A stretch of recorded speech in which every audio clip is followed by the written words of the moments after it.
You have been trying to hold on and hold everything together in your own strength.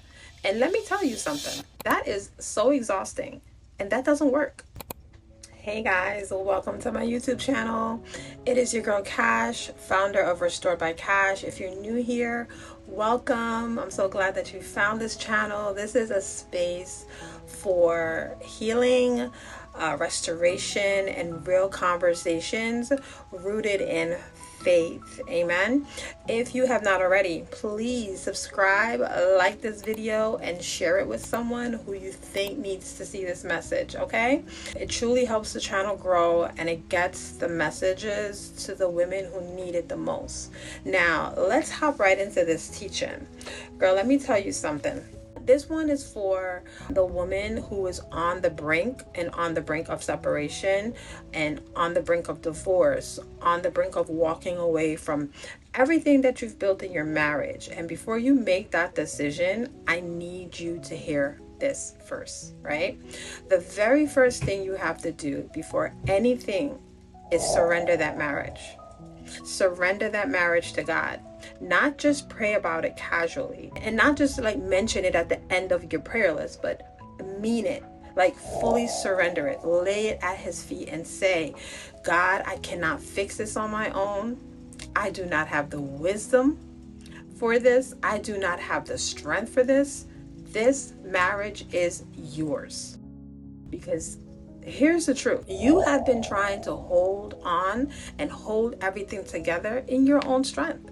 And let me tell you something, that is so exhausting and that doesn't work, right? God is waiting for you to stop trying to manage it. He wants you to trust him, right? Trust him with all your heart. In Proverbs 3:5, he says it. Trust me with all your heart and lean not on your own understanding. In all your ways, acknowledge him and he shall direct your paths.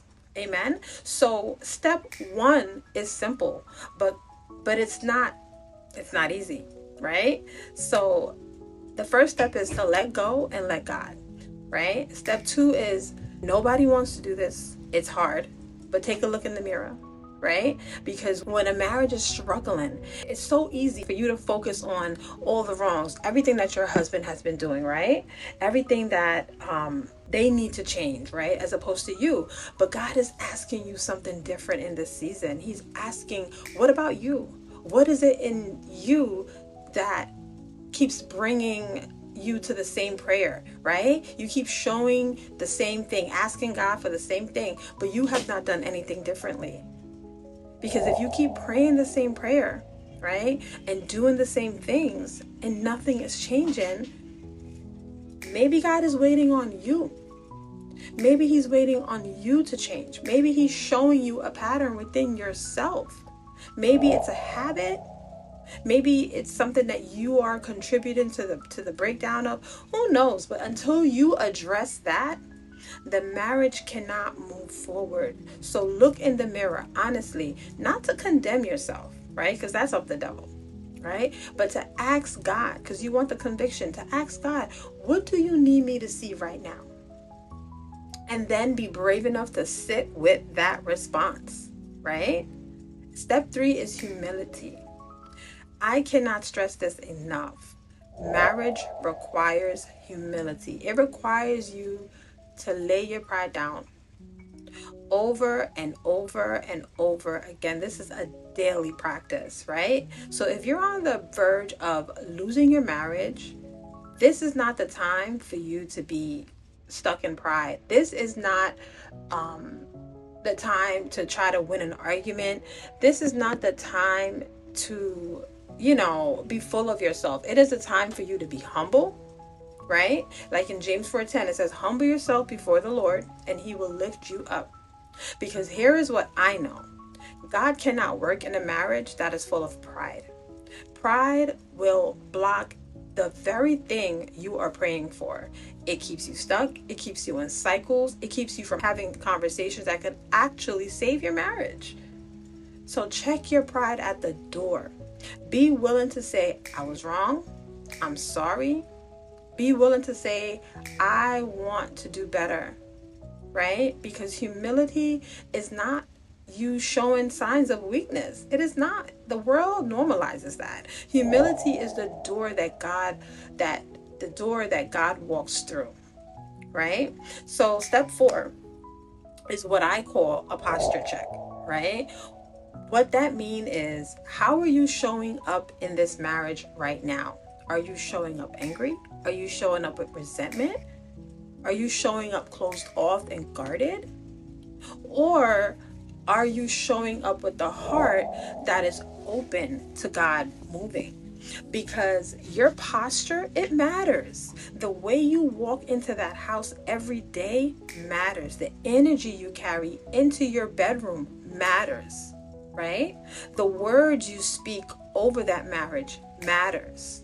And sometimes God cannot restore what you are still cursing with your mouth, right? You're still rehearsing in your mind and you're still holding on to offense in your heart.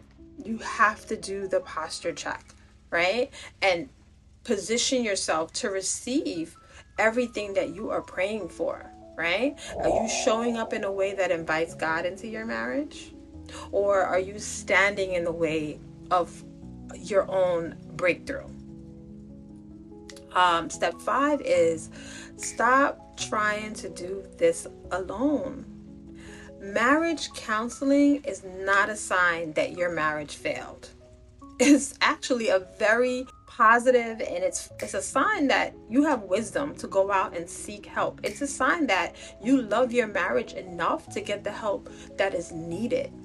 Find a godly counselor, find a mentor, find a couple whose marriage you respect. Find someone who can walk through this season with you, because you were never actually designed to carry this alone. Amen. And if you do not know where to start, this is why Restored by Khash is here, right? You can book a one-on-one session with me. The link is in my bio, and we'll walk through this together. Your marriage is worth fighting for, and you do not have to figure this out on your own, okay? I pray that this message blessed you.